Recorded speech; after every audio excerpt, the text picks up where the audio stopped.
আসসালামু আলাইকুম এভরিওয়ান। রাত বাজে ১২টা আর আমার হঠাৎ করে অনেক বেশি মিষ্টি খেতে ইচ্ছা করছিল।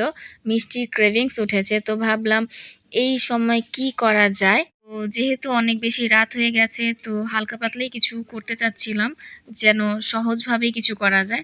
তো ভাবলাম পায়েস রান্না করা যেতে পারে। কারণ পায়েস তেমন একটা কঠিন কিছু না। খুব অল্প সময়ে আর সহজভাবেই করা যায়। তো পায়েস রান্না করার জন্য আমি সবকিছু একসাথে করে নিলাম।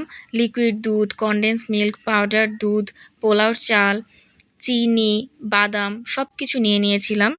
একটা পাতিলের মধ্যে সবগুলো লিকুইড দুধ নিয়ে নিয়েছিলাম আর সেটা চুলার মধ্যে চড়িয়ে দিয়েছিলাম। দুধগুলো যেহেতু বরফ ছিল তো চুলায় দেওয়ার পর সবগুলোই গলে গিয়েছিল। আর এরপর আমি একে একে পাউডার দুধ, চিনি, কনডেন্স মিল্ক, বাদাম সবকিছু দিয়ে দিয়েছিলাম। আমার বাসার অনেকেই কিশমিশটা পছন্দ করে না, তাই পায়েস রান্নার সময় আমি কিশমিশটা দেই না। জাস্ট উপরে গার্নিশ করার জন্য, ডেকোরেশনের জন্য দিয়ে থাকি। তাই পায়েস রান্নার সময় বাদাম কুচি করেই দিয়েছিলাম। আর পোলাওর চালটা ভালোমতো ধুয়ে আলাদা একটি পাত্রে আমি হালকা একটু রান্না করে নিয়েছিলাম।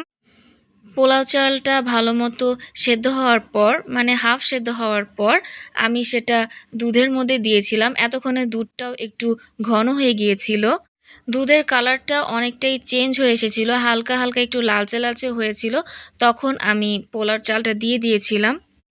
এরপর চিনি অ্যাড করেছিলাম। আর হ্যাঁ, পায়েসটা কিন্তু বারবার নাড়তে হয়েছিল। কারণ না হলে পাতিলের নিচে লেগে যেতে পারে। আর পায়েসটা পারফেক্টভাবে হয়ে যাওয়ার পর আমি পাত্রে নিয়ে নিয়েছিলাম।